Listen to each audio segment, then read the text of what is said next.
చెల్లిపోయింది కదా అత్తయ్య గారు. పిచ్చి పిచ్చిగా బాగే ఉంటే పళ్ళు రాలిపోతాయి. పేద వేషాలు వేయకుండా నడు లోపలికి.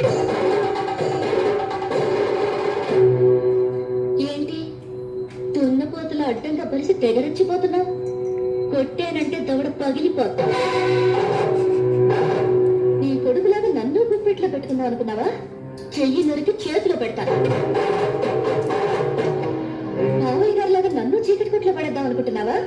కిరసనాయిల్ పోసి తగలు పెట్టేస్తాను. నల్ల పూలు, నుదుట బొట్టు, రంగురంగుల చీరలు, చేతి గాజులు, ఈవేళ నీకు ఇవన్నీ ఉన్నాయంటే దాని కారణం ఈయన, నీ ఆయన. ఆయన్ని బయటకు తీసుకెళ్తానంటే కుదరవా? చెప్పు తెగిపోద్ది. అన్ని ఇల్లు తిట్టగల అత్తయ్య గారు కానీ తిట్టను. ఎందుకంటే అత్తయ్య గారంటే అభిమానం, పెద్దలంటే గౌరవం. రండి మామయ్య. ఏమో నాగమణి, నేను అలా బయటికి వెళ్ళి వస్తాను. ఇల్లు జాగ్రత్త.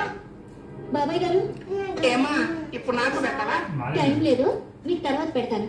ముందు అత్తయ్య గారి సంగతి చూడండి. బీపీ బాగా పెరిగింది.